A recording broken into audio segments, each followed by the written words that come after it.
Une chasse qui tourne au cauchemar. Chaque automne, je m'accorde une parenthèse loin du tumulte du quotidien.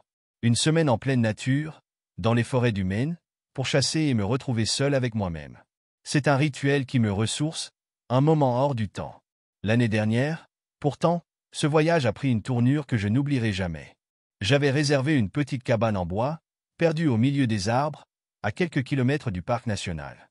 Un endroit rustique mais confortable, où le silence régnait en maître. L'agence de location m'avait expliqué que la clé était sous le paillasson, une vieille habitude dans ces endroits reculés où le vol n'est pas une préoccupation majeure. Lorsque je suis arrivé en fin d'après-midi, tout semblait normal. L'intérieur sentait le bois humide et le renfermé, comme si la cabane n'avait pas été habitée depuis des mois. Après avoir ouvert quelques fenêtres pour aérer, je me suis installé, déballant mes affaires et préparant mon matériel de chasse pour le lendemain. J'ai toujours aimé ces moments de solitude. Le crépitement du feu, le vent qui siffle doucement entre les branches, la sensation d'être coupé du monde.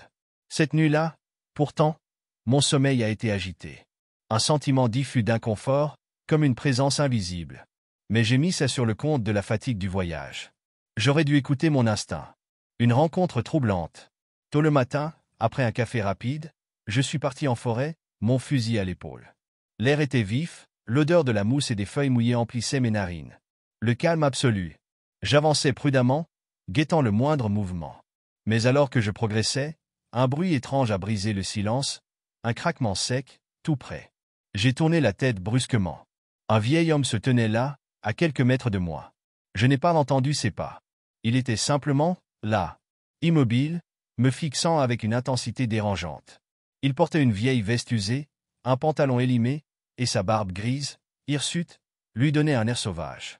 Mais ce qui m'a le plus frappé, c'étaient ses yeux. Deux prunelles brillantes, perçantes, qui semblaient sonder mon âme. « Vous n'avez rien à faire ici » a-t-il lancé d'une voix grave et sèche. J'ai sursauté. « Pardon ? La chasse est interdite. Vous devez partir. » Son ton était sans appel, presque menaçant. Pourtant, selon mes informations, cette zone n'était pas protégée. Je suis désolé, je croyais que cet endroit était autorisé pour la chasse, ai-je répondu calmement. Il ne m'a pas quitté des yeux. Partez. Un frisson m'a parcouru. Il y avait quelque chose d'anormal chez lui, quelque chose d'inquiétant. Sans discuter davantage, j'ai fait demi-tour, préférant éviter tout conflit. Mais ce que je ne savais pas encore, c'est que cette rencontre n'était que le début d'un cauchemar bien plus terrifiant. L'intrusion. Après plusieurs heures à chasser dans une autre zone, je suis rentré à la cabane. Dès que j'ai posé le pied sur le perron, une sensation étrange m'a envahi. La porte était entr'ouverte. Je me suis figé. Je l'avais fermée avant de partir, j'en étais sûr. Mon cœur s'est mis à battre plus fort.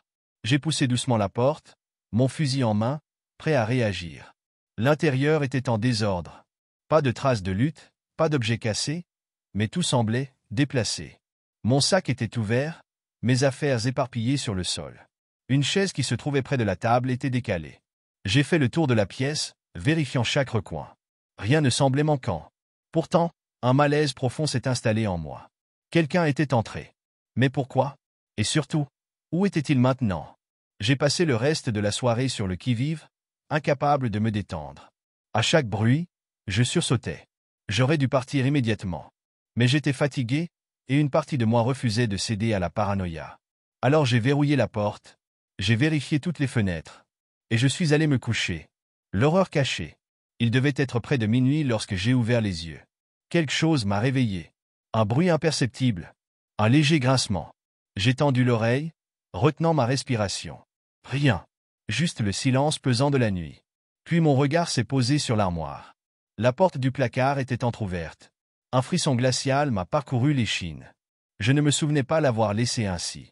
Mon sang s'est glacé. J'ai lentement tendu la main vers mon fusil, posé juste à côté du lit. J'ai avancé, centimètre par centimètre, jusqu'à ce que ma main effleure la poignée du placard. J'ai inspiré profondément. Et j'ai ouvert d'un coup sec. Mon cœur a failli s'arrêter. Dans l'obscurité du placard, caché entre les manteaux, se tenait le vieil homme. Il était là, à 1 mètre de moi. Immobile. Me fixant. Son regard était encore plus fou que la première fois. Un mélange de satisfaction malsaine et de quelque chose d'autre. Quelque chose d'inhumain. J'ai reculé d'un bond, mon fusil pointé sur lui. « Ne bougez pas !» ai-je crié d'une voix tremblante. Il n'a pas bougé.